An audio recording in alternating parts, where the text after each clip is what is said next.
are using and choosing their own way to taste a sense of happiness. Like buying new shoes, buying new clothes, buying new toys, and all of that. My happiness is maybe when my parents buy my favorite Legos and my favorite shoes, of course. Hello, and welcome to Dive with Distinct. Here, we learn about God, we grow together, and thrive. Come, let's dive in. Hello, everybody, and welcome to today's Bible study. Today's topic is the secret recipe of happiness. Let's go to Psalms 4, verse 8. I go to bed and sleep in peace.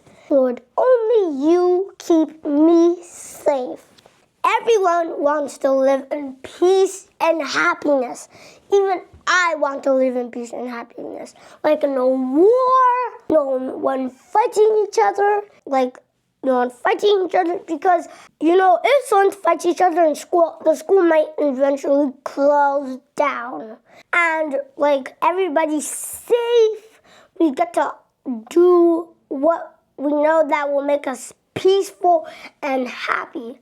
People are using and choosing their own way to taste a sense of happiness. Like buying new shoes, buying new clothes, buying new toys, and all of that.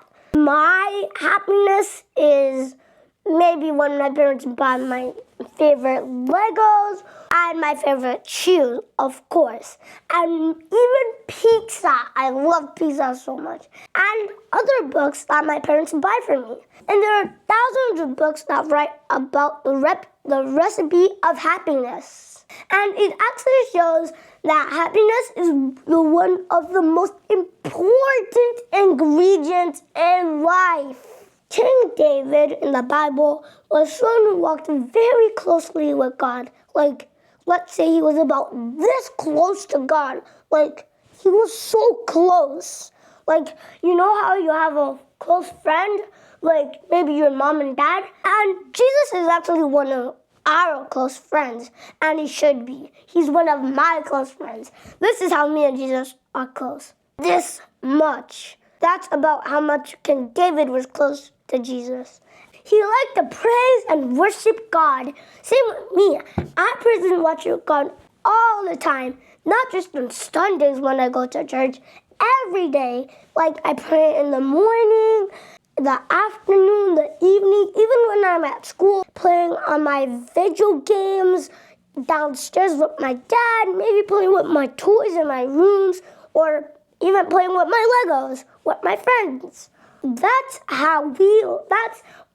why I think we should praise God and worship God as much as we play with our toys and play video games and do all those other things that make us happy. He faced great challenges in his life, but do you know what he said? He said he could still lie down and sleep in peace because he knew the secret recipe for true happiness, which was he surrendered his heart and life to God. And that is the secret recipe for true happiness. So that's why I'm going to ask you at the end of this Bible study to surrender your heart and life to God if you haven't yet. And just like I said, that secret recipe for true happiness is still true today. It's still ours. It hasn't gone somewhere else. It hasn't left the world. It's still ours. We still have it. And the secret recipe of true happiness starts from our heart. That secret recipe that starts from our heart is we give our heart to God by praying and meditating and worshiping God and saying, God, I surrender my life to you. That's a simple way of giving your heart to God and letting God fulfill his plan and purpose for your life. As God is your creator, he knows what is best for you. The same way your parents know what is best for you. Because God made you in his image. He's the creator of you. He's your father. He's your leader. So he knows what is best for you and what you should do. And When we surrender our heart and life to God, our hearts find the perfect peace. That means that we should surrender our heart and life to God so that we find the perfect peace for our heart. If you don't have the recipe for happiness in God's way and your heart hasn't found the most perfect peace, repeat this prayer after me. Dear Jesus, please come into my life. Please always be with me. I will always pray to you and I will always obey you.